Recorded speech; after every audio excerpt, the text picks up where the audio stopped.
கிறிஸ்துவுக்குள் பிரியமான என் அன்பு சகோதரர்கள், இயேசு கிறிஸ்து நாமத்திலே என் அன்பு வாழ்த்துக்களை தெரிவித்துக் கொள்கிறேன்.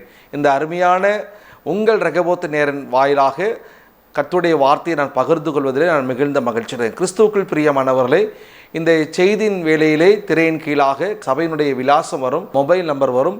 சபை விலாசத்தை நீங்கள் பார்க்கும் பொழுது வியாசார்படி பெரம்பூர் பகுதியிலே இருக்கிறவர்கள் வேறு எந்த சபைக்கு போகாமல் இருந்தால் நம்முடைய சபைக்கு தேவனை துதித்து மேன்மைப்படுத்தும்படி உங்களை அன்பாக அழைக்கிறேன்.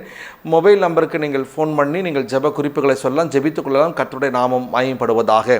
இன்றைக்கும் கர்த்தருடைய வார்த்தை இயேசு உன் நோய்களை குணமாக்குவார் என்ற தலைப்பிலே நாம் பார்க்க போகிறோம்.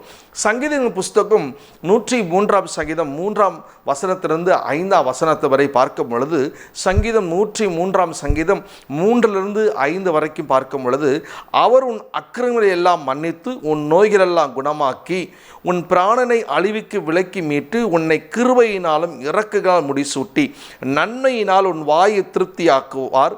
கழுகுக்கு சமானமாக உன் வயது திரும்ப வாழ வயது போல் ஆகுகிறது என்று எழுதப்பட்டிருக்கிறது. ஹல்லேலூயா. அவர் உன் அக்கிரமங்கள் எல்லாம் மன்னித்து உன் நோய்கள் எல்லாம் குணமாக்கி. எனக்கு பிரியமானவர்களை, ஆண்டவர் இன்றைக்கு உங்களோடு பேசுகிறார்.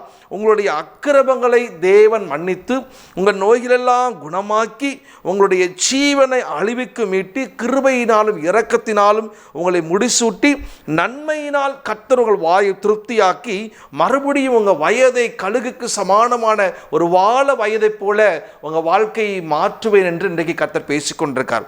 ஒருவேளை நீங்கள் எந்த பலவீனத்தோடு இருந்தாலும், எந்த வியாதியோடு இருந்தாலும், ஐயோ இந்த மருத்துவர்கள் இந்த வியாதியை குறித்து இப்படி சொல்லியிருக்கிறார்கள், இந்த டேட் கொடுத்திருக்கிறார்கள், இதற்குள்ளாக இது சுகமாக வேண்டும், இல்லை என்று சொன்னால் இந்த டெஸ்ட் எடுக்க வேண்டும் என்று சொல்லி பல விதத்தில் உங்களை பயமுறுத்துகிற சில சூழ்நிலைகள், சில வார்த்தைகள் உங்களை அச்சுறுத்தி கொண்டிருந்தாலும், இன்றைக்கு இந்த வார்த்தையை கேட்கும் பொழுது நீங்கள் விசுவாசிக்க வேண்டும். அவர் உங்கள் நோய்களை குணமாக்குவார். அவர் உன் நோய்களை குணமாக்குவார். உனக்கு வருகிற தீங்கான அழிவு, வியாதி என்ற அழிவிலிருந்து உன்னை மீட்பார். ஆண்டவர் உன்னை மறுபடியும் முடிசூட்டி உங்களை மறுபடியும் வாழ வயதுக்குரிய அந்த சுகத்தை கொடுப்பார் என்பதை நீங்கள் விசுவாசிக்க வேண்டும். ஏனென்றால் இயேசு உங்கள் வியாதிகளை, உங்கள் நோய்களை அவர் குணமாக்குற தேவனாக இருக்கிறார்.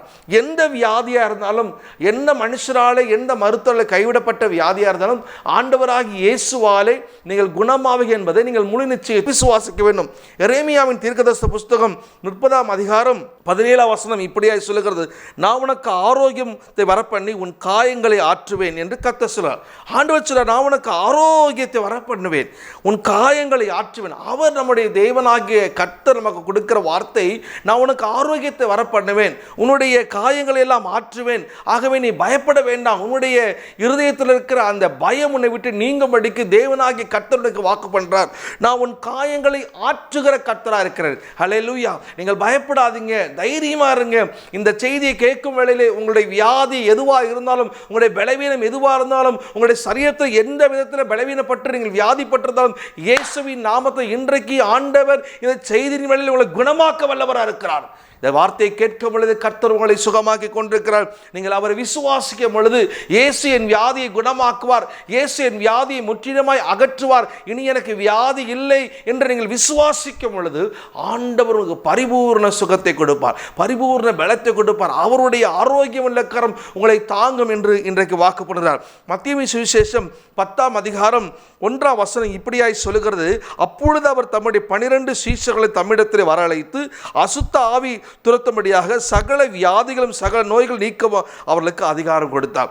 ஆண்டவராகிய இயேசுவானவர் தம்மோடு இருந்த சீஷர்களை அழைத்து அவர்களுக்கு ஒரு பொறுப்பை கொடுக்கிறார். நீங்கள் போய் ஜெபிக்கிற இடத்துல, நீங்கள் போய் பிதாவாகிய தேவனுடைய நாமத்தை கொண்டு நீங்கள் ஜெபிக்கும் பொழுது இந்த வியாதிகள் விலகி போகும், இந்த அசுத்தாவிகள் விலகி போகும் என்ற ஒரு அதிகாரத்தை கற்றுக் கொடுக்கிறார். அப்படி என்று சொன்னால் இந்த செய்தியை கேட்கும் பொழுது நீங்கள் ஆண்டுடைய பிள்ளைகாய் இருப்பீர் என்று சொன்னால், ஆண்டுடைய நாமத்தை தரிக்கப்பட்டவர்களாக ஊழியம் செய்வீர்கள் என்று சொன்னால், இந்த செய்தியின் வேளையில் கர்த்தர் உங்களுக்கு ஒரு அதிகாரம் கொடுக்கிறார். நீங்கள் கைகளை நீட்டும் பொழுது, ஜெபிக்கும் பொழுது, நீங்கள் பாரத்தோடு தேவ சமூகத்தில் வந்து நின்று மற்றவர்களுக்காக பாரத்தோடு ஜெபிக்கும் பொழுது வியாதிகள் விலகும், அசுத்தாவிகள் விலகி போகும். கர்த்தர் உங்க மூலியமாக ஒரு பெரிய குணமாக்குற ஒரு வல்லமையை உங்க மூலியமாக வெளிப்படுத்துவார் என்று இன்றைக்கு வாக்குப்படுறார். ஆகவே எனக்கு பிரியமானவர்களே, இயேசு உங்களை குணமாக்குவார். இயேசு உங்களை குணமாக. எந்த வியாதியாக இருந்தாலும் பயப்படாதீங்க. ஒரு கேன்சராக இருக்கலாம், ஒருவேளை உங்களுக்கு வேற ஏதாவது வியாதியாக இருக்கலாம், ஒருவேளை ஹார்ட்ல ப்ராப்ளம் இருக்கலாம், ஒருவேளை கை கால்கள் உங்களுக்கு பலவீனப்பட்டு போயிருக்கலாம், ஒருவேளை மரண படுக்கைக்கு ஏதுவான நோயா இருக்கலாம். ஆண்டவராகிய இயேசுவின் நாமத்திலே நான் சொல்லுகிறேன், உங்களுக்கு எல்லாருக்கும் இந்த செய்தியை கேட்கிற வேளையிலே கர்த்தர் உங்களுடைய நாடி நரம்பு எலும்புகள் தசையை கர்த்தர் தொடுகிறார். உங்க வியாதிகளை கர்த்தர் சுகமாக்குறார். தலையில் இருக்கிற கட்டிகள் எல்லாம் மறையும்படி கர்த்தர் சுகத்தை கொடுப்பார். நீங்கள் பயப்பட வேண்டாம். நீங்கள் எதை குறித்து பயப்பட வேண்டாம். இது அவ்வளோதான் என்று நினைக்க வேண்டாம். கர்த்தர் ஒரு பரிபூர்ண சுகத்தை கொடுத்து உங்களை நடத்த வல்லவராக இருக்கிறார். எனக்கு பிரியமானவர்களே, ஏசாயாவின் தீர்க்கதரிசன புஸ்தகம் 53ஆம் அதிகாரம் 5ஆம் வசனம், நம்முடைய மீறுதல் நிமித்தம் அவர் காயப்பட்டு நம்முடைய அக்கிரம நிமித்தம் அவர் நொறுக்கப்பட்டார், நமக்கு சமாதானத்தை உண்டு பண்ணும் ஆக்கினை அவர் மேல் வந்தது, அவருடைய தழும்புகளால் நாம் குணமாகிறோம். நம்முடைய பாவங்கள், நம்முடைய அக்கிரமத்தினாலே அவர் நொறுக்கப்பட்டு அடிக்கப்பட்டவராக, அவர் பிடுங்கப்பட்டவராக இருக்கிறார். ஆகவே நமக்கு சமாதானத்தை கொடுக்கும்படியாக, நம்முடைய வியாதிகளை நீக்கும்படியாக, நம்முடைய பலவீனத்தை நீக்கும்படியாக, ஒரு சமாதானத்தை கொடுத்து நம்ம ஜீவனை மறுபடியும் புதுப்பிக்கும்படியாக அவருடைய தழும்புகளால் நாம் குணமாகிறோம் என்று எழுதப்பட்டது. ஆகவே இன்றைக்கு இயேசுவானவர் உங்களுக்காக எனக்காக அடிக்கப்பட்ட காயங்களினாலே, சிந்தப்பட்ட ரத்தத்தினாலே நமக்கு ஒரு பரிபூர்ண சுகம் இறங்கி வருகிறது. ஆகவே இன்றைக்கு இயேசு சொல்லுகிறார், உங்களை பார்த்து உங்கள் நோய்கள் எல்லாம் குணமாகிறது. என் அன்பு மகனே, என் அன்பு மகளே, என் அன்பு சகோதரனே, சகோதரியே, இதை கேட்டுக்கொண்டிருக்க என் அன்பு தாயே, உன் சரீரத்தில் எந்த பலவீனத்தை குறித்து நீ மிகுந்த கலக்கத்தோடு, ஐயோ என் குடும்பத்திற்கு நான் பாரமாயிருக்கேன் என்று நீங்க எதை குறித்து கலங்கி கொண்டிருந்தாலும், இயேசு இன்றைக்கு உங்களுக்கு குணமாக்குற வல்லமை தம்முடைய நாமத்தினாலே நீ கட்டளையிடுகிறார். நீங்கள் சுகமாக்கப்படுகிறீங்க. உங்கள் வியாதி உங்களை விட்டு முற்றிலுமா நீங்கி கொண்டிருக்கிறது. ஆண்டவராக இயேசு உங்கள் நோய்களை குணமாக்க வல்லவராக இருக்கிறார். ஆகவே எப்படியாப்பட்ட கொடிய வியாதியாக இருந்தாலும் இயேசு குணமாக்குறார் என்று எப்பொழுது அவர் நாமத்தை சொல்லி கூப்பிடும்போது நிச்சயமாக உங்களுக்கு விடுதலை உண்டு. இயேசுவின் நாமத்தை சொல்லி, ஆண்டவரே நீர் இறங்கும் என்று நீங்கள் கூப்பிடும் பொழுது, ஆண்டவரே எனக்கு உதவி செய்யும், இந்த வியாதியை காப்பாற்றும், இந்த வியாதி நிமித்தம் நொறுக்கப்படுகிற உண்மையாய் நீங்கள் கூப்பிடும் பொழுது ஆண்டவர் உங்கள் வியாதியை விலக்கி உங்களுக்கு சுகத்தை கொடுக்க, உங்களுக்கு விடுதலை கொடுக்க அவர் நல்ல தெய்வமாக இருக்கிறார். ஹல்லேலூயா. நாம் பார்க்கும் பொழுது 3 தலைப்பை நாம் பார்க்க போகிறோம். இதனுடைய முதல் காரியமாக இயேசு உன்னுடைய நோய்களை குணமாக்குவார். இயேசு எப்படி நமக்கு குணமாக்குவார் என்று நம்ம ஒரு 3 தலைப்பிலே பார்க்க போகிறோம். இயேசு எப்படி நம்மை குணமாக்குவார் என்று பார்க்க போகிறோம். முதலாவதாக வசனத்தை அனுப்பி அவர் குணமாக்குவார். அவர் தமது வசனத்தை அனுப்பி அவர் குணமாக்குவார். முதலாவதாக பார்க்கும் பொழுது சங்கீத புஸ்தகம் 107ஆம் சங்கீதம் 20ஆம் வசனம் இப்படியாய் சொல்லுகிறது, அவர் தமது வசனத்தை அனுப்பி அவர்களை குணமாக்கி அழிவுக்கு தப்புவிக்கிறார். ஆமென். ஹல்லேலூயா. அவர் தமது வசனத்தை அனுப்பி, ஹல்லேலூயா, அவர் தமது வசனத்தை அனுப்பி, இன்றைக்கு இந்த வார்த்தையை கேட்கும் பொழுதே வசனம் உங்கள் மூலமாக உங்களுக்கு புறப்பட்டு வருகிறது. நீங்கள் இருக்கிற இடத்துல, வீட்டுக்குள்ளே, நீங்கள் இருக்கிற அறைக்குள்ளே இந்த வார்த்தையை கேட்கிற இடத்துல வசனம் புறப்பட்டு வருகிறது. அவர் உங்களை, ஆண்டவராகிய இயேசுவானவருடைய வார்த்தை புறப்பட்டு வருகிறபடினால் அவர் உங்களை குணமாக்கி உங்களை அழிவுக்கு தப்புவிக்கிறார். ஹல்லேலூயா. அவர் உங்களுக்கு வசனத்தை அனுப்பி உங்களை குணமாக்கி அழிவுக்கு தப்பு. ஆகவே நீங்கள் பயப்பட வேண்டாம். ஒரு பெரிய சுகத்தை அவர் கொடுக்க போகிறார். முதலாவது அவர் வசனத்தை அனுப்பி உங்களை குணமாக்குவார். வசனம் உங்களுக்குள்ளே புறப்பட்டு வரும் பொழுது, நீங்கள் வசனத்தை விசுவாசிக்கும் பொழுது, நம்பும் பொழுது, கொடிய காரியங்கள் எதுவாக இருந்தாலும், கொடிய மரணத்துக்கு எதுவான வியாதியாக இருந்தாலும், இன்றைக்கு நான் இயேசுவின் நாமத்திலே சொல்லுகிறேன், அந்த வார்த்தையானது உங்களை குணமாக்கும், அழிவுக்கு உங்களை தப்புவிக்கும். எவ்விதமான அழிவாக இருந்தாலும் அது உங்களை தப்புவித்து உங்களை சுகமாக்க என்பதிலே சந்தேகம் கிடையாது. மத்தேயு சுவிசேஷம் 8ஆம் அதிகாரம் 5லிருந்து 10 வரைக்கும் வாசிக்கும் பொழுது 100க்கு அதிபதி குறித்து அங்கே பார்க்கும் பொழுது, இயேசு கம்பர்குமையிலே பிரவேசித்த போது 100க்கு அதிபதி ஒருவன் அவரிடத்தில் வந்து, ஆண்டவரே, என் வேலைக்காரன் வீட்டிலே திமிர்வாதமாய் கிடந்து கொடிய வேதனைப்படுகிறான் என்று அவரை வேண்டிக் கொண்டான். அதற்கு இயேசு, நான் வந்து அவனை சொஸ்தமாக்குவேன் என்றார். 100க்கு அதிபதி பிரயுத்தமாக, ஆண்டவரே, நீர் என் வீட்டுக்குள்ளே பிரவேசிக்க நான் பாத்திரன் அல்ல, ஒரு வார்த்தை மாத்திரம் சொல்லும், அப்பொழுது வேலைக்காரன் சுஸ்தமான் என்று எழுதப்பட்டிருக்கிறது. எனக்கு பிரியமான 100க்கு அதிபதி இயேசுவை போய் சந்திக்கிறான். தன்னுடைய வேலைக்காரனுக்காக, தன் வேலைக்காரன் ஒரு திமிர்வாத படுத்த படுக்கையில் இருக்கிறான், மிகுந்த கொடிய கஷ்டத்தில் இருக்கிறான், ரொம்ப முடியாமல் இருக்கிறான், அவனை எப்படியாவது அவன் விடுதலை ஆகணும், எப்படியாவது அவன் சுகம் அடையணும் என்று இயேசு நோக்கி போகும்பொழுது, இயேசுவானவர் அவர் அதை கேட்டுக்கொண்டிருக்க வேளையில், ஆண்டவரே, நீர் என் வீட்டுக்கு வருவதற்கு நான் பாத்திரவான் அல்ல, அதுக்கான தகுதியானவன் நான் அல்ல என்று சொல்லி தன்னை தாழ்த்தி ஆண்டவரத்தை கேட்கும் பொழுது அவன் சொல்றான், நீர் ஒரே ஒரு வார்த்தை சொல்லும், அப்பொழுது என் வேலைக்காரன் சுஸ்தமாவான். ஆண்டவருடைய வார்த்தை, ஒரு வார்த்தை ஏனென்றால் அவர் சொல்லும் பொழுது அந்த வார்த்தை அங்கிருந்து புறப்பட்டு இருக்கிற இடத்துல புறப்பட்டு அந்த வியாழக்காரன் படுக்கையில் இருக்கிற அந்த இடத்துல போய் கடந்து போகும். நிச்சயமாக அந்த வார்த்தையானது அவனை சுகமாக்கி அவனை அழிவுக்கு மீட்டு மறுபடியும் உயிரோடு எழுப்பம் என்ற விசுவாசத்தோடு கூட 100க்கு அதிபதி அந்த வேலைக்காரனுக்காக ஆண்டரை நோக்கி பார்க்கிறான். எனக்கு பிரியமானவர்களே, நீங்களும் நானும் தேவனுடைய சமூகத்தில் வார்த்தையை நம்பும் பொழுது, வார்த்தை புறப்பட்டு வரும், வார்த்தை நம்மை விடுதலை ஆக்கும், வார்த்தை என்னை சுகமாக்கும் என்று நீங்கள் நாங்கள் நம்பும் பொழுது நிச்சயமாக அந்த வார்த்தையானது ஒரு பெரிய விடுதலை கொடுக்கும், ஒரு பெரிய மாற்றத்தை கொடுக்கும், எல்லாவற்றுக்கும் ஒரு மேலாக ஒரு உயர்வை கொடுக்கும். அந்த வார்த்தைக்குள்ளே ஒரு வல்லமை இருப்பதை நாம் உணர முடியும். எனக்கு பிரியமானவர்களே, இன்றைக்கு ஆண்டவர் சொல்றாரு, இந்த வார்த்தை புறப்பட்டு வருகிறது, வியாதிகள் சுகமடைகிறது, உங்களுடைய சரீரத்தில் இருக்கிற ஸ்கின்ல இருக்க பிரச்சனை மறைகிறது, உங்க தோல் வியாதிகள் மறைகிறது. ஆண்டவர் உங்களுடைய சரீரத்தை புதிதாக்கி கொண்டிருக்கார். கிட்னி பழையதா இருக்கிறதா, அவர் வார்த்தையை அனுப்பி கிட்னியை சுகமாக்குறார். இந்த வேளையில் இந்த வார்த்தை கேட்கிற எந்த நபராக இருந்தாலும் கர்த்தருடைய நாமத்தை, ஆண்டவரே எனக்கு இது சுகமாக வேண்டும், என்னுடைய லிவர் பிரச்சனை நீங்க வேண்டும், எனக்கு பரிபூர்ண சுகம் இறங்க வேண்டும் என்று யாரெல்லாம் தேவனை நோக்கி கூப்பிடுங்களோ, அவருடைய வார்த்தை கடந்து வருகிறது, அவருடைய வார்த்தை உங்களை சுகமாக்குறது. அவர் வார்த்தை சுகமாக்குறது. உன் வீட்டுக்குள்ளே வியாதி இல்லாதபடிக்கு, நீ சுகமாய் வாசம் பண்ணும்படிக்கு, நீ சுகமாய் வாசம் பண்ணும்படிக்கு கர்த்தர் உங்களுக்கு கிருபை செய்கிறார். வியாதி நீங்கி நீங்கள் சுகமாய் இருப்பீர்கள், வியாதி நீங்கள் சுகமாய் இருப்பீர்கள் என்று கர்த்தர் சொல்கிறார். எனக்கு பிரியமானவர்களே, இயேசு உன் நோய்களை குணமாக்க, முதலாவது அவர் வசனத்தை அனுப்பி உங்களை குணமாக்க, ரெண்டாவது இயேசு என்ற நாமத்தினாலே குணமாக்குவார். இந்த வார்த்தை நாமம் வானோர் பூதலத்தோர் யாவரும் அவருக்கு முன்பாக முழங்கால் போடுகிற நாமம். இந்த நாமம் மட்டும்தான் ஒரு மனுஷனை விடுதலையாக்கும், இந்த நாமம் தான் ஒரு மனுஷனை சுகமாக்கும் என்பதை நம்ம விசுவாசிக்கணும். முதல் வசனத்தை அனுப்புவார், ரெண்டாவது நாமத்தினால் நம்மை குணமாக்கார். வாசிப்போம் மத்தேயு சுவிசேஷம் 4ஆம் அதிகாரம் 23 24 வரைக்கும் உங்களுக்காக நான் வாசிக்க விரும்புகிறேன். பின்பு இயேசு கலிலேயா எங்கும் சுற்றி நடந்து அவருடைய ஜெப ஆலயங்களை உபதேசித்து ராஜ்யத்தின் சுவிசேஷத்தை பிரசங்கித்து ஜனங்களுக்கு உண்டாயிருந்த சகல வியாதிகளும் சகல நோய்களும் நீக்கி சுஸ்தமாக்கினார். 24 இப்படியாய் சொல்லுகிறது, அவருடைய கீர்த்தி சீரியா எங்கும் பிரசித்தமாயிற்று. அப்பொழுது பலவித வியாதிகளையும் வேதனைகளும் அடைந்திருந்த சகல பிணியாளர்களையும் பிசாசு பிடித்தலும் சந்திரரோகிகளையும் திரும்பவாதக்காரர்களையும் அவரிடத்தில் கொண்டு வந்தார்கள், அவர்களை சுஸ்தமாக்கினார். இங்கே இயேசுவானவருடைய நாமம் ஒரு மேலான ஒரு நாமம்.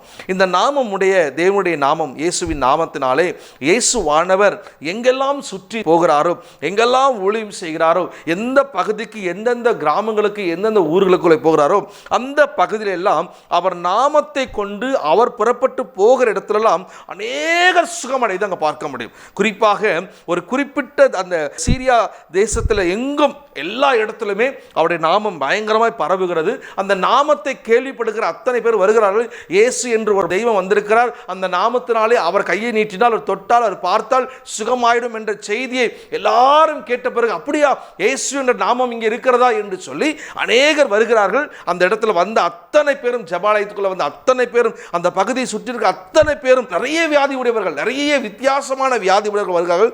இயேசுவின் நாமத்தினாலே அவர்கள் குணமடைவதை அங்கே பார்க்க முடியும். இயேசு அவர்களை சுகமாக்குவதை பார்க்க முடியும். அது மாத்திரமல்ல, இயேசுவின் நாமத்தினாலே வியாதி முற்றிலுமாக நீங்க என்பதை நாம் விசுவாசிக்க வேண்டும். லூக்காவின் சுவிசேஷம் 13ஆம் அதிகாரம் 11ஆம் வசனம் இப்படியா சொல்கிறது, அப்பொழுது 18 வருஷமாய் பலவீனப்படுத்தும் ஆவி கொண்ட ஒரு ஸ்திரீ அங்கே இருந்தால், அவள் எவ்வளவும் திமிரக்கூடாதபடி கூனியாய் இருந்தாள். இயேசு அவளை கண்டு தம்மிடத்தில் அழைத்து, ஸ்திரீயே உன் பலவீனத்தினின்று விடுதலையாக்கப்படுவாய் என்று சொல்லி அவள் மேல் தமது கையை வைத்தார். உடனே அவள் நிமிர்ந்து தேவனை மகிமைப்படுத்தினாள். இந்த 18 வருஷமாக கூனியாய் இருந்த ஒரு வயது மூதாட்டி ஒருத்தையை அங்கே பார்க்க முடியும். ஆண்டவருடைய ஆலயத்துக்குள்ளே வந்தவுடனே இயேசுவின் நாமத்தை குறித்து கேள்விப்பட்டு, ஓ இயேசு என்ற ஒருத்தர் இருக்கிறார், அவர் எப்படியாப்பட்ட நாமம், விலையேற பெற்ற நாமம், அது பயங்கரமான நாமம் என்று நான் கேள்விப்பட்டிருக்கிறேன் என்று சொல்லி அந்த ஆலயத்துக்குள்ளே இயேசு பிரசங்கிக்கிற வேளை அந்த ஆலயத்துக்குள்ளே அவள் உள்ளே போகிறார். போன உடனே இயேசு அவள் கொஞ்சம் கூட நிமிர முடியாத ஒரு பெரிய கூனியாய் இருந்தாள். இயேசு அவளை கண்டு அழைத்து அவருடைய நாமத்தினாலே ஜெபித்து அங்கே அவள் மேல் கைகளை வைத்த உடனே அவள் சுகமடைந்து நிமிர்ந்த உடனே அவள் தேவனை மகிமைப்படுத்தினாள். ஹல்லேலூயா. ஆகவே இன்றைக்கு எந்த வியாதியா இருந்தாலும் இயேசுவின் நாமத்தினாலே நீங்கள் குணமடைவீர்கள். நீங்கள் தேவனுடைய ஆலயத்துக்குள்ளே வரும் பொழுது இங்கே இயேசுவின் நாமம் இருக்கிறது, இயேசுவின் நாமத்தை சுகமடைவோம் என்று சொல்லி நீங்கள் நம்ப வேண்டும். ஹல்லேலூயா. ஏன் என்று சொன்னால் இயேசு அநேக அற்புதங்கள் தேவனுடைய ஆலயத்தில் அவர் செய்தார் என்று எழுதப்பட்டிருக்கு. அப்படி என்று சொன்னால் நீங்கள் சபைக்கு போகாதவர்களாக நீங்கள் வீட்டில் இருந்து கொண்டு ஜெபிக்கிறேன், நான் வேதம் வாசிக்கிறேன், நான் செய்தியை இப்படி இப்படியாய் கேட்கிறேன் என்று இருந்தாலும் நீங்கள் ஆலயத்துக்கு, உங்கள் பக்கத்தில் இருக்க ஆலயத்துக்கு அல்லது நீங்கள் தொடர்ந்து போய்கொண்ட ஆலயத்துக்கு நீங்கள் தொடர்ந்து போகும் பொழுது உங்கள் வியாதி நீங்கள் சுகமடைவீர்கள். பல வருஷமாக, பல நாட்களாக நீங்கள் வியாதிப்பட்டு வீட்டிலேயே எடுக்கிறேன்னு சொன்னால் ஒரு நாள் நீங்கள் பிரயாசப்பட்டு நீங்கள் வாஞ்சியோடு கூட இன்றைக்கு நான் ஆலயத்துக்கு போவேன், இயேசு என்ற நாமம் என்னை குணமாக்கும் என்ற நம்பிக்கையோடு கூட ஆலயத்துக்குள்ள போகும் பொழுது ஆண்டவருடைய வல்லமையை நீங்கள் பார்க்க முடியும். நீங்கள் சுகம் அடைவீங்க, நீங்கள் தேவனை மகிமைப்படுத்துவீர்கள். ஹல்லேலூயா. மத்தேயு சுவிசேஷம் 4ஆம் அதிகாரம் 15ஆம் வசனம் இப்படியாய் சொல்லுகிறது, இருளில் இருக்கும் ஜனங்கள் பெரிய வெளிச்சத்தை கண்டார்கள். நம்முடைய தேவன் நமக்கு கொடுக்கிற வார்த்தை, இருளுக்கு ஜனங்கள் பெரிய வெளிச்சம் அப்படின்னா நம்ம ஆலயத்துக்குள்ளே போகும் பொழுது நம்முடைய இருள் நீங்கி வெளிச்சம் வருகிறது. ஆண்டவரை தேடுகிற இடத்துல, ஆண்டவரை வாஞ்சிக்கிற இடத்துல, ஆண்டவரை தொழுது கொள்கிற இடத்துல, ஆண்டவரை உயர்த்த போகும் பொழுது நம்முடைய வியாதி நீங்கிறது மட்டுமல்ல, நம்முடைய வாழ்க்கைக்கு இருள் எல்லாம் நீங்கி ஒரு வெளிச்சம் நமக்கு வருகிறது. இயேசு என்றாலும் வெளிச்சம். அவர் வாழ்க்கையில பிரகாசிக்கும் போது உங்க இருள் எல்லாம் முற்றிலுமாய் மறைந்துவிடும். இயேசு என்றாலும் ஒரு வெளிச்சம் தான். நீங்க ஆண்டுடைய ஆலயத்துக்கு போகாதலா இருந்து, ஐயோ நான் பலவீனமா இருக்கிறேன், எனக்கு ரொம்ப நாள் நடக்க முடியல, ரொம்ப நாள் நான் படுக்கையில் இருக்கிறேன், என்னால் சர்ச்சுக்கு போக முடியல, நான் சர்ச்சுக்கு போகணும் ஆசைப்படுறேன் ஆனால் என்னால் போக முடியல என்று நீ நினைப்பீர் என்று சொன்னால், இன்றைக்கு ஆண்டவர் உங்களோடு பேசி கொண்டிருக்கிறார். நீங்கள் ஆலயத்துக்கு புறப்பட்டு போவதை வாஞ்சியோடு புறப்பட்டு போங்க. இந்த சண்டே நான் போவேன், இன்றைக்கு நான் போவேன், இனி என் வியாதி இருக்காது என்று நம்பிக்கையோடு போங்க. ஏனென்றால் அந்த இயேசுவின் நாமம் அங்கே இருக்கிறது. அந்த நாமத்தினாலே நீங்கள் சுகம் அடைவீங்க, கர்த்தருடைய வார்த்தையினாலே நீங்க விடுதலை பெறுவீங்க என்ற நம்பிக்கையோடு போங்க. ஆண்டவர் சொல்றாரு, நீங்க ஆலயத்துக்கு போகாம இருந்தால் இந்த செய்தி வேளையிலே கர்த்தர் சொல்கிறார், ஜெப ஆலயத்தில் வைத்து அநேகரை கர்த்தர் சுகமாக்கினார். இன்றைக்கு நீங்க இந்த ஆலயத்துக்குள்ளே போகும் பொழுது, நீங்க எந்த இடத்துல இருந்தாலும் நீங்க தேவனுடைய நாமத்தை உயர்த்தும்படிக்கு ஆலயத்துக்குள்ளே போகும் பொழுது, உங்க சபைக்கு நீங்க போகும் பொழுது உங்களுக்கு கர்த்தர் விடுதலை கொடுப்பார். உங்களுடைய இருள் நீங்கி நீங்கள் வெளிச்சமாய் மாறுவீர்கள். கர்த்தர் உங்களை சுகமாக்க அவர் வல்லவராக இருக்கார். கிறிஸ்துவுக்குள் பிறகு முதலாவது நான் உங்களுக்கு ஏற்கனவே சொன்னது போலவே அவர் தமது வசனத்தை அனுப்பி குணமாக்கார். இரண்டாவதாக இயேசு என்ற நாமத்திலே உங்களை குணமாக்குவார். மூன்றாவது காரியத்தை, பாவத்தை மன்னித்து அவர் குணமாக்குவார். பாவத்தை மன்னித்து உங்களை குணமாக்குவார். மத்தேயு சுவிசேஷம் 9ஆம் அதிகாரம் 1-2 வரைக்கும், மத்தேயு சுவிசேஷம் 9:1-2 வரைக்கும் வாசிக்கிறேன். அப்பொழுது அவர் படவில் ஏறி இக்கரைப்பட்டு தம்முடைய பட்டணத்துக்கு வந்தார். அங்கே படுக்கையிலே கிடந்த ஒரு திமிர்வாதக்காரனை அவரிடத்தில் கொண்டு வந்தார்கள். இயேசு அவருடைய விசுவாசத்தை கண்டு திமிர்வாதக்காரனை நோக்கி, மகனே திடன்கொள், உன் பாவங்கள் உனக்கு மன்னிக்கப்பட்டது என்றார். இங்கே 6ஆம் வசனம் இப்படியாக சொல்லுக, பூமியிலே பாவங்களை மன்னிக்க மனுஷகுமாரனுக்கு அதிகாரம் உண்டு என்பது நீங்கள் அறிய வேண்டும் என்று சொல்லி திமிர்வாதக்காரனை நோக்கி, நீ எழுந்து உன் படுக்கை எடுத்துக்கொண்டு வீட்டுக்கு போய் என்றார். உடனே அவன் எழுந்து தன் படுக்கையை எடுத்துக்கொண்டு போனான் என்று எழுதப்பட்டிருக்கு. எனக்கு பிரியமானவர்களே, ஆண்டவராகிய தேவன் பாவங்களை மன்னிக்கிறவர். சில நேரங்களில் நமக்கு இப்படி தோணும், என்னுடைய பாவங்கள் தான் எனக்கு இந்த வியாதியை உண்டாயிடுச்சு, நான் நிறைய பாவம் பண்ணிட்டேன், அப்படியே பாவம் மிகுதியாய் பெருகினதுனாலே இந்த வியாதி எனக்குள்ளே வந்துருச்சு அப்படின்னு நினைப்பீங்க. அந்த பாவம் நமக்குள்ளே இருக்கும் அப்படின்னு சொன்னால், அந்த பாவம் நம்மளை ரொம்ப டிஸ்டர்ப் பண்ணிவிட்டு நம்மளுடைய வாழ்க்கையில் ஏதோ ஒரு பிரச்சனை கொண்டு வைக்கும் என்று சொன்னால், இயேசுவின் நாமத்தினாலே உங்கள் பாவம் மன்னிக்கப்படும். நீங்கள் இயேசுவின் நாமத்தினாலே உங்கள் பாவம் மன்னிக்கப்படும் என்றால், அவர் உங்களுக்கு விடுதலை கொடுக்கும் பொழுது உங்கள் பாவத்தை மன்னித்து தான் விடுதலை கொடுப்பார் என்பதை நீங்கள் விசுவாசிக்கணும். என்று சொன்னால், ஆண்டவர் அநேகருக்கு சுகமாக்கிறதை பார்க்கும்போது இந்த படுக்கையில கிடந்த ஒரு திமிர்வாதக்காரனை அவரிடத்துக்கு கொண்டு வராங்க. கொண்டு வந்த உடனே இயேசு அவனுக்கு சுகமாக்கணும்னா உடனே சுகமாக்கிடலாம். அவரால் கூடாத காரியம் ஒன்றுமே இல்லை. அவருடைய வல்லமை மிக பெரியது. அவர் சொன்னால் உடனே நடக்கும். அவ்வளோ வல்லமுள்ள தேவன். அவர் அப்படியாப்பட்ட அற்புதங்கள் அதிசயங்களை செய்கிற தேவனாக இருக்கிறார். ஆனால் இந்த இடத்துல பார்க்கும் பொழுது அந்த திமிர்வாதக்காரனை பார்த்து ஆண்டவர் சொல்கிறது என்னென்னா, நீ திடன்கொள் என்று முதல்ல அவர் சொல்றார். திடன்கொள், நீ முதல்ல தைரியமாக இரு அப்படின்றார். ஏன்னா அந்த திமிர்வாதக்குள்ளே ஒரு பாவம் நான் செஞ்சுட்டேன், என்னுடைய பாவம் நான் செஞ்சதுனால நான் தீட்டுப்பட்டுட்டேன், அதனால எனக்கு இந்த பிரச்சனை வந்துருச்சு, இந்த மாதிரி ஒரு சூழ்நிலை வந்துருச்சு, இந்த மாதிரி ஒரு ப்ராப்ளத்தினால சிக்கப்பட்டிருக்கேன்னு சொல்லிட்டு திமிர்வாதக்காரனுக்குள்ளே ஒரு குற்ற உணர்வோடு கூட அவன் இருப்பதை ஆண்டவர் முதலாவது அறிகிறார். அறிந்த உடனே சொல்கிறாரு, நீ திடன்கொள் என்று ஆண்டவர் சொல்கிறார். இன்னைக்கு ஆண்டவர் சொல்கிறாரு, உங்களுக்குள்ளே ஒரு குற்ற உணர்வோடு கூட இந்த செய்தி கேட்கும் வேளையிலே, இந்த விஷயம் நான் இந்த பாவம் செஞ்சுருக்கேன், ஆண்டவருக்கு பிரியமில்லாத அருவருப்பான விஷயங்களை பண்ணியிருக்கிறேன், நான் கர்த்தரை விட்டு விலகி அசுத்தமான காரியங்களை செய்திருக்கிறேன், அதனால தான் இந்த பாவம் வந்துச்சு, எங்கள் வீட்டில் கண்டுபிடிச்சி நீ செஞ்ச பாவத்துக்கு தான் இந்த வியாதி வந்தது, இந்த பிரச்சனை வந்தது, அதனால தான் உன்னை விட்டு இந்த வியாதி போக மாட்டேதுன்னு சொல்லி உங்களை யார் காயப்படுத்தியிருந்தாலும், யார் உங்களை நொறுக்கி உங்களை மனதை கஷ்டப்படுத்தியிருந்தாலும், ஆண்டவராகிய இயேசு உங்களை பார்த்து சொல்லுகிறார், நீ திடன்கொள் என்ற வார்த்தை சொல்கிறார். ஹல்லேலூயா. திடன்கொள் என்ற ஒரு வார்த்தையை ஆண்டவர் கொடுக்கிறார். அப்படின்னா நீங்கள் அதை குறித்திருக்கிற அந்த பயம் கவலைகளில் நிமித்தமாக நீங்கள் திடன் கொள்ளணும். முதல்ல நீங்கள் திடன் கொண்ட பிறகு ஆண்டவர் சொல்றாரு, உன் பாவங்கள் உனக்கு மன்னிக்கப்பட்டது. ஆமென் சொல்லுவோமா? உன் பாவங்கள் உனக்கு மன்னிக்கப்பட்டது. ஹல்லேலூயா. உன் பாவங்கள் உனக்கு மன்னிக்கப்பட்டது. வார்த்தையை கேட்கிற வேளையிலே என் அன்பு சகோதரனே, சகோதரியே, வாலிப பிள்ளைகளே, என் அன்பு தாய்மாரே, தகப்பன்மாரே, உன் பாவம் உனக்கு மன்னிக்கப்படும்படியாக இயேசுவானவர் உனக்காக சிலுவையிலே தன் ஜீவனை கொடுத்திருக்கிறார். உன் பாவம் மன்னிக்கும்படியாக, உன் பாவம் மன்னிக்கும்படியாக இயேசு இந்த உலகத்திலே உனக்காக ஜீவனை கொடுத்திருக்கார். எந்த தெய்வமும் செய்யாத ஒரு பெரிய ஒரு மகிமையான காரியம் நம்முடைய ஆண்டவராக இயேசு நமக்காக ஜீவனை கொடுத்திருக்கிறார். நாம் பாவம் செய்து தெய்வ மகிமையற்றவர்களாக தேவனுடைய மகிமையை விலகி, நம்ம தேவனுடைய மகிமை நம்மிடத்தில் வெளிப்படாதபடிக்கு தேவனை விட்டு விலகி இருக்கிறோம். ஆனால் தேவன் நம்மேல் கிருபையாக இறங்கி நமக்காக தம் ஜீவனை கொடுத்து நம்முடைய பாவத்தை மன்னிக்கிறவராக நமக்கு இன்றைக்கு பேசி கொண்டிருக்கார். எந்த பாவமாக இருந்தாலும் நீங்கள் பாவம் செய்தவர்களாக இருப்பீர்கள் என்று சொன்னால் இன்றைக்கு இயேசு மன்னிக்கிறார். தன் பாவத்தை மறைக்கிறவன் வாழ்வடைய மாட்டான், அவைகளை அறிக்கை செய்து விட்டு விடுகிறவன் இரக்கம் பெறுவான். நீங்கள் ஒருவேளை, ஆண்டவரே, இனி நான் பாவம் செய்ய மாட்டேன், இனி இந்த பாவத்தின் பக்கம் திரும்ப மாட்டேன், இந்த பாவத்தை நான் பார்க்க மாட்டேன், இதை நான் பேச மாட்டேன், இதை பற்றி நான் ஒரு நாளும் யோசிக்க மாட்டேன், என்னை மன்னியும் என்று சொல்லி நீங்கள் மனம் திரும்பி தேவனிடத்தில் வரும் பொழுது உங்கள் பாவம் முதலாவது மன்னிக்கப்படும். அந்த பாவம் மன்னிக்கப்படும் பொழுது உங்களுடைய வியாதி சுகம் அடையும். உங்கள் வியாதி சுகம் அடைஞ்சிச்சுன்னா உங்களைப் போல் விடுதலை பெற்றவங்க யாருமே கிடையாது. ஒரு பெரிய சுதந்திரவாளியாக, ஒரு பெரிய தேவனுடைய ஆசீர்வாதத்தை அடைந்தவர்களாக இந்த பூமியில் நீங்கள் இருப்பீர்கள். ஆகவே தேவன் உங்களுடைய பாவங்களை மன்னிக்க அவர் வல்லவராக இருக்கிறார்.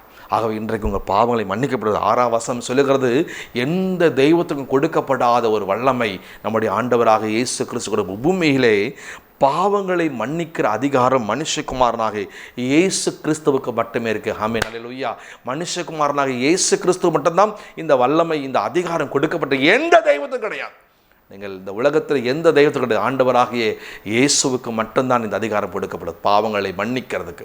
ஒருவேளை நீங்கள் நீதிபதி இடத்தில் நிற்க வேண்டிய நீங்கள் ஜட்ஜி முன்னாடி நிற்கிற ஒரு சூழ்நிலை எங்கேயாவது கடந்து வந்திருக்கின்ற சொன்னால், ஒருவேளை அவர்கள் கூட ஒரு குற்றப்பத்திரிகை எழுதிதான் உங்களுக்கு ஒரு தீர்ப்பு சொல்வார்கள். அந்த தீர்ப்பிலே இத்தனை நாட்கள் இந்த பாவம் செய்தீர்கள், இந்த விஷயத்தை நீங்கள் பண்ணிட்டீங்க, ஆகவே உங்களுக்கு இவ்வளோ நீங்கள் ஃபைன் கட்டணும், அதுக்கு பிறகு இந்த ஜாமீன் கொடுக்கப்படும், இல்லை இத்தனை நாட்கள் உள்ளே இருக்க வேண்டும் என்று சொல்லி தான் அந்த நீதி அரசர்கள் எல்லாம் ஒரு கையெழுத்து போடுவார்கள். ஆனால் உண்மையுள்ள நியாயாதிபதி, உண்மையுள்ள நீதி அரசர் நம்முடைய ஆண்டவராக இயேசு மாத்திரம் நம்முடைய பாவங்களை அறிக்கை செய்து நான் விட்டுடுவேன்னு சொல்லிட்டு வெளியே வரவங்களுக்கு அவர் எல்லா பாவங்களை மன்னித்து அதற்கு எந்த நிபந்தனை இல்லாமல் அவர்களை சுகமாக்கி விடுதலையாக்கி இந்த பூமியின் ஆசீர்வாதத்தை சுகந்தரிக்கும்படி தேவனாகிய இயேசு நமக்கு செய்ய வல்லமுள்ளவராக இருக்கார். ஹல்லேலூயா. ஆகவே இன்றைக்கு கர்த்தர் சொல்லுகிறார், உங்கள் பாவங்களை அவர் மன்னித்து உங்கள் நோய்களை குணமாக்குறார். எந்த பாவமாக இருந்தாலும் அதை மன்னித்து உங்களை குணமாக்க வல்லமை இருக்கிறார். ஆகவே உங்கள் பாவங்கள் இன்றைக்கு மன்னிக்கப்படுகிறது. ஏனென்றால் அந்த அதிகாரம் உள்ள தேவன் அதை சொல்லுகிறார். சொன்ன உடனே அவங்க பார்க்கும் பொழுது அவனுக்கு பூமியிலே பாவங்களை மன்னிக்க மனுஷகுமாரனுக்கு அதிகாரம் உண்டு என்பதை நீங்கள் அறிய வேண்டும் என்பதை சொல்லி திமிர்வாதக்காரன் நோக்கி, நீ எழுந்து உன் படுக்கை எடுத்துக்கொண்டு உன் வீட்டுக்கு போய் என்றார். உடனே அவன் எழுந்து தன் படுக்கை எடுத்துக்கொண்டு வீட்டுக்கு போனான். ஹல்லேலூயா. இன்றைக்கு ஆண்டவர் சொல்கிறார், இந்த நாளிலே உங்கள் பாவம் மன்னிக்கப்படுகிறது, உங்களுடைய பிரச்சனை மாறுகிறது. திமிர்வாதக்காரனை கர்த்தர் பார்த்து, ஆண்டவராக இயேசு பார்த்து உன் பாவம் மன்னிக்கப்பட்டது, அவன் படுக்கை எடுத்துக்கொண்டு போய் என்று சொல்லும் பொழுது அவன் உடனே வீட்டுக்கு போனான். ஆண்டவரன் பாவத்தை முற்றிலும் மன்னித்தார். அதை மனதுக்குள் வைத்துக் கொள்ளவில்லை, அதை மறந்து மன்னித்து அவனை ஆசீர்வதித்த தேவன் இன்றைக்கு உங்கள் பாவங்களை மன்னித்து மறந்து உங்களை ஆசீர்வதிக்க வல்லவராக இருக்கிறார். அவர் ஒரு நாளும் உங்களை குற்றப்படுத்துகிற தேவனாக, உங்களை குத்தி உங்களை வேதனைப்படுத்த தேவனாக இல்லவே இல்லை. அவர் மன்னிக்கிறதை சம்பூர்ணமாய் மன்னிப்பார். சம்பூர்ணம் மன்னித்து உங்களுக்கு பெரிய ஆசீர்வாதத்தை கொடுக்கும்படிக்கு அவர் இன்றைக்கு உங்கள் மத்தியில் இருக்கிறார். ஆகவே கிறிஸ்துவுக்குள் பிரியமானவர்களே, உங்கள் பாவங்களை மன்னித்து அவர் உங்களை குணமாக்க, எல்லா வியாதிகளும் எந்த வியாதியாக இருந்தாலும் அது இயேசுவின் நாமத்தினாலே உங்களுடைய பாவங்கள் மன்னிக்கப்படும் பொழுது உங்கள் வியாதி நீங்கி நீங்கள் சுகமாக இருப்பீர்கள் என்பதில் சந்தேகம் கிடையாது. ஆகவே எனக்கு பிரியமானவர்களே, ஆண்டவர் இன்றைக்கு உங்களோடு பேசி கொண்டிருக்கிறார். இயேசு உங்கள் நோய்களை குணமாக்குறார். முதலாவது வசனத்தை அனுப்பி குணமாக்குவார். இரண்டாவது இயேசு என்ற நாமத்தினால் குணமாக்குவார். மூன்றாவது பாவத்தை மன்னித்து அவர் குணமாக்குவார். ஆகவே இந்த வார்த்தையை கேட்கிற வேளைகளே ஆண்டவர் உங்களை குணமாக்கி கொண்டிருக்கிறார். வியாதி மறைவதை நான் பார்க்கிறேன். முற்றிலுமாய் கர்த்தர் உங்களுக்கு பரிபூர்ண சுகத்தை கொடுக்கிறார். இனி வியாதி இல்லாமல் மருத்துவமனைக்கு தினந்தோறும் போகிறவர்களாய், வாரம் போகிறவர்களாய், மாதம் போகிறவர்களா இயேசுவை நோக்கி கூப்பிடுங்க. இயேசு இன்றைக்கு உங்களுக்கு விடுதலை கொடுப்பார், பரிபூர்ண சுகத்தை கொடுப்பார். வியாதி இல்லாதபடிக்கு நீங்க பூமியிலே ஒரு சுகமுள்ளவர்களாக பலனுள்ளவர்களாய் நீங்க வாழும்படிக்கு கர்த்தராகிய இயேசுவின் நாமத்தில் நீங்க சுகமடைவீர்கள். வார்த்தை உங்களுக்கு நேராக புறப்பட்டு வருகிறது. அந்த நாமம் உங்களுக்கு அற்புதம் செய்கிறது, உங்கள் பாவங்களை மன்னிக்கிறது. கண்களை மூடி ஆண்டவர் நோக்கி பாவம். நல்ல தெய்வமே, இந்த அருமையான இந்த வேளையில் இந்த வார்த்தையை கேட்கிற ஒவ்வொரு பிள்ளைகளுக்காக நான் ஸ்தோத்திரிக்கிறேன், துதிக்கிறேன் அப்பா. இந்த வார்த்தையை ஆண்டவரை கேட்டுக்கொண்டிருக்க வேளையில் யாரெல்லாம் உடைய சமூகத்தை வார்த்தையினாலே இந்த ஜபத்தின் நேரத்தில் முழங்கால் படியிட்டு ஆண்டவரே என்னுடைய மேல் இறங்கும் என்று சொல்லி, தேவனே எங்கள் பாவங்களை மன்னிங்க, எங்களுடைய வார்த்தையை அனுப்புங்க, ஆண்டவர் நாமத்தில் சுகம் வேணும் என்று சொல்லி யாரெல்லாம் கேட்கிறார்களோ ஆண்டவர், எந்த பாவமாக இருந்தாலும் எந்த சாபமாக இருந்தாலும் இன்றைக்கு தலைமுறை சாபங்கள் தலைமுறை பாவங்கள் ஜெனரேஷனில் வருகிற எல்லா சாப கட்டுகளும் இயேசு கிறிஸ்துவின் நாமத்தினாலே பிள்ளைகளை விட்டு வெளியேறும்படியாக இந்த பிள்ளைகளுக்கு சுகம் அடையும்படியாக ஜெபிக்கிறோம் அப்பா. வீட்டுக்குள்ளே எல்லா சாபமான வியாதி கட்டுகள் எல்லாம் பிள்ளைகளை வீட்டுக்குள்ளே வார்த்தை புறப்பட்டு போகட்டும். இப்பொழுது பிள்ளைகள் விடுதலை ஆவார்கள் இயேசுவின் நாமத்தினாலே. சகல வியாதிகளும் மறையட்டும் இயேசுவின் நாமத்தினாலே. சகல வியாதிகளும் மறையட்டும் இயேசுவின் நாமத்தினாலே. இந்த வார்த்தை ஒவ்வொரு மனுஷனுக்குள்ளே இறங்கி கொண்டிருப்பதற்காய் ஸ்தோத்திரம் அப்பா. ஒவ்வொரு சுகமாக்குவதற்காய் ஸ்தோத்திரம் அப்பா. வார்த்தை புறப்பட்டு போவதற்காய் ஸ்தோத்திரம் ஆண்டவரே. நீர் எங்கள் பரிகாரிகை கர்த்தர், நீர் எங்கள் பரிகாரிகை தேவன். உம்முடைய பிள்ளைகளுக்கு நீ பரிகாரியாய் இறங்கி கொண்டிருக்கிறதற்காய் ஸ்தோத்திரம். ஒவ்வொருவரையும் கர்த்தர் சுகமாக்குவதற்காய் ஸ்தோத்திரம். எல்லா பலவீனங்கள் நீங்குவதற்காய் ஸ்தோத்திரம். வியாதிகள் மறைவதற்காய் ஸ்தோத்திரம் இயேசுவின் நாமத்திலே. ஆண்டவரே, என் அன்பு தாயார் தகப்பனாருக்குள்ளே சகோதர சகோதரிக்குள்ளே இருக்கிற போராட்டமாக இருக்கிற வியாதிகள் எல்லாம் மருத்துவர்கள் கைவிடப்பட்ட வியாதி எல்லாம் இன்றைக்கு இயேசுவின் நாமத்தில் சுகம் அடையட்டும் ஆண்டவரே. எல்லாம் பலவீனம் மறைந்து போகட்டும். என்னை வியாதி இல்லாதபடிக்கு சுகமாய் இருக்கும் என் பிள்ளைகளை நான் வாழ்த்தி ஆசீர்வதிக்கிறேன் அப்பா. இந்த வார்த்தையின் மூலமாக பிள்ளைகள் விடுதலை பெறுவதற்காக நன்றி ஆண்டவரே. நீர் அற்புதம் செய்வதற்காக நன்றி அப்பா. இந்த வார்த்தை ஒவ்வொருவரும் தொட்டு சுகமாக ஸ்தோத்திரம் ஆண்டவரே. ஒரு வல்லமுள்ள வார்த்தை இல்லங்களுக்குள்ளே புறப்பட்ட போதுக்காய் ஸ்தோத்திரம் அப்பா. பிள்ளைகள் இருக்கிற இடத்துல கடந்து போவதற்காய் ஸ்தோத்திரம் அப்பா. ஹார்ட்டில் இறங்குவதற்காய் ஸ்தோத்திரம், அந்த லிவரில் இறங்குவதற்காய் ஸ்தோத்திரம், கிட்னி பகுதி இறங்குவதற்காய் ஸ்தோத்திரம் அப்பா. கேன்சர் என்ற அந்த புற்றுநோய் என்ற அந்த அந்த அந்த இடங்களிலே அந்த செல்லுகளுக்குள்ளாய் இந்த வசனம் இறங்கி கொண்டிருப்பதற்காய் ஸ்தோத்திரம் ஆண்டவரே. பிள்ளைகளுடைய விசுவாசத்தின்படியே அது எல்லாம் ஒன்றுமில்லால் போகும்படிக்கு ஒரு சுகம் இறங்கி கொண்டிருப்பதற்காய் ஸ்தோத்திரம் அப்பா. சுகம் இறங்குவதற்காக ஸ்தோத்திரம் ஆண்டவரே.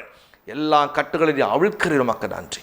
பரிபூர்ண சுகம் இறங்கட்டும், பிள்ளைகளை சுகம் உண்டாக்கட்டும், வியாதி இல்லாமல் பிள்ளைகள் வாழ்ந்திருக்கட்டும். நீர் குணமாக்குவதற்காக ஸ்தோத்திரம். இயேசுவின் நாமத்தில் ஜெபிக்கிறேன் நல்ல பிதாவே, ஆமென். God bless you.